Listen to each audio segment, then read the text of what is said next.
Crystal, back to the to your report with the breathing apparatuses. You know, Mr. Baker came a couple meetings ago and talked to us about their need, Yes. and we heard him clearly.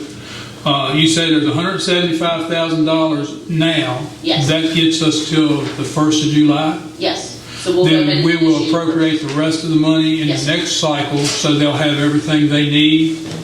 Yes, sir. That will be in the budget that you all are presented, and that will be identified as a key priority. Because I know that there's a little confusion about how that's working out, but I want to hear that we are going to buy all the breathing apparatuses that We are they going to need. be buying all the breathing apparatuses that are needed for the spots that they have on their trucks. Mr. Baker, Chief Baker, has been asked to get the total count, and the total count that he can purchase with the $175,000 roughly that is in the budget as it is now. It has been communicated by myself directly in front of our public safety director as well as our head of finance that this is a budget priority, that it will be presented to council as a budget priority in the upcoming FY23 budget. As you all know, legal obligation that I have as manager is to present you all a balanced budget. You all then may whittle it away or add to it, but it will be in the budget that you all receive given the priority that it is. And one of the reasons it was not programmed last year is we were waiting on the outcome of this grant to figure out what the delta would be with the equipment need. Now, you mentioned that a job advertisement was going out for a small business coordinator. Yes, sir.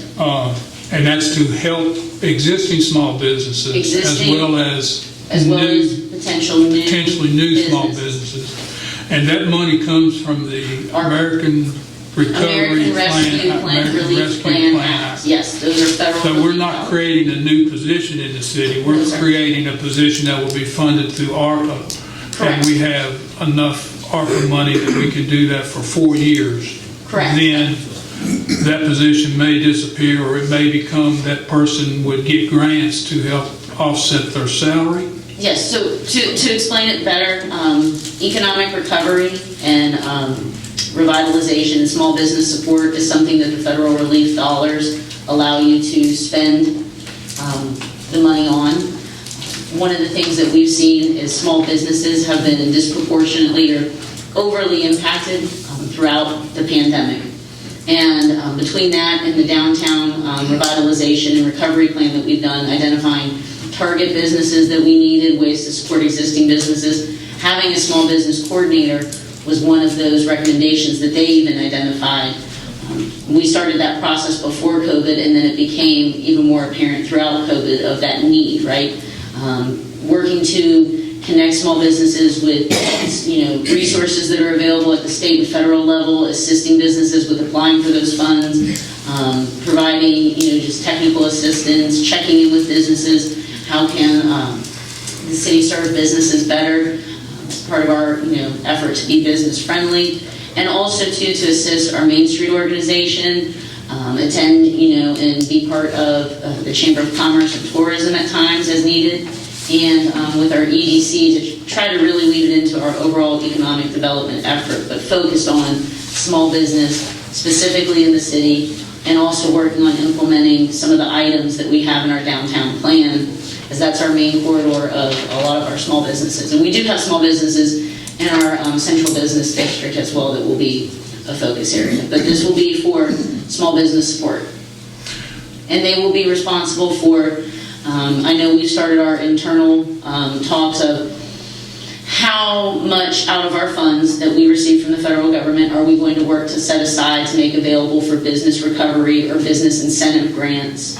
They will be responsible, this position, the small business coordinator, for developing guidelines and processes to how do you apply for those and making recommendations and reviews on those awards in conjunction with others that will be part of a review panel yet to be determined.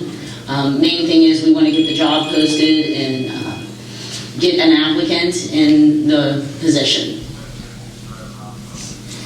I just wanted to talk a little bit about the ARPA funds, because last week we talked about throwing out these acronyms and not really explaining what's going on, but that ARPA money is a considerable amount for a city the size of Covington, and it can be used for many different things. The small business, helping people to get back on their feet with a small business or create a small business. Child care is something that we can use that money for. We can use that money for housing. We do have a project going on at the old Rivermont School up on the hill. Right now, everything is in place.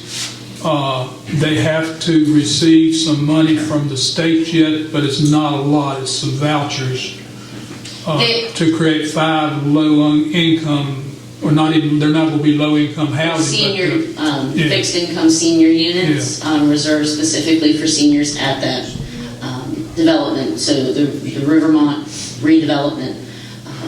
The assistance that's coming from the state, essentially our developers, Landmark Development, they're applying to Virginia Housing for $10 million in tax credits, and having the 5 project-based vouchers, which means they stay with the project. They don't move with person to person with wherever they choose to live.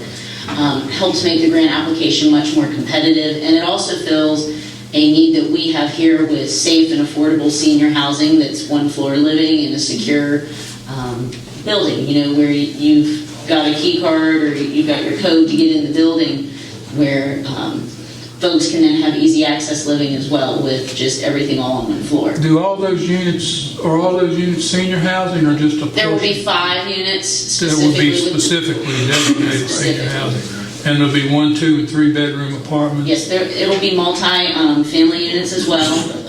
There will be 1 bedroom units, 2 bedroom units, and 3 bedroom units. And there'll be market rate Yes. apartments? They will be market rate apartments, which for here still fits our income thresholds for the most part with what our market rate is. And there will also be ADA accessible apartments as well. So a year or 2 ago, in conjunction with Allegheny County, we did a housing study. And one of the issues that we found in the area is we have a lack of affordable, I don't know if decent housing is the right word, probably what it should be saying. So now with this project, it's 49 apartments, is that right? 47 units. 47 units. And I think the big challenge that study identified is it's not so much the affordable housing piece, it's diversified housing, meaning what we have is an abundance of single-family homes. There's not the variety of having apartments or garden-style living where there's the easy access of having everything on one floor if you're renting something. We have a lot of rental units, however, they're homes. So there's not the different, the diversified stock that then helps make it appealing for resident retention or resident growth. Not everybody wants at all stages in life or needs at all stages in life a single family home. And what's great about this project is it fits with existing community character because the school building itself will be restored using historic preservation and meeting those standards. And then there'll be new construction adjacent to the former Rivermont School that will have the 2 and 3 bedroom units, and that will be a 2-story structure as well. And just to give Lance some kudos, he used to be on the housing board, and he was instrumental in working with those people. In that, is it Housing Authority? The Housing Authority. Waynesboro Housing. He was instrumental in working with them to help us to secure tell me what them things are again. Vouchers, yeah. To help secure the vouchers that were necessary to make this project work. Hopefully work. Hopefully. It hadn't happened yet, but as close as it's ever been. Now we're going to make them tell us no this time. Last year we did not have the vouchers. We struggled with responsiveness from the Housing Authority. We locally have about 58 vouchers, which in the scheme of things for the Waynesboro Housing Authority is a very small number.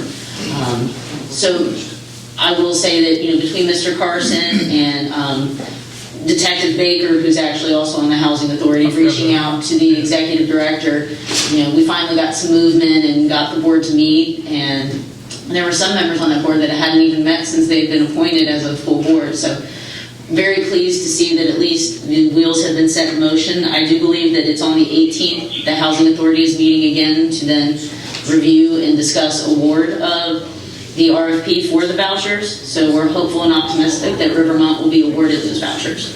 So if you're interested in what ARPA money can be used for, you can go online and search it, and it'll give you a pretty detailed list of the way that money can be spent.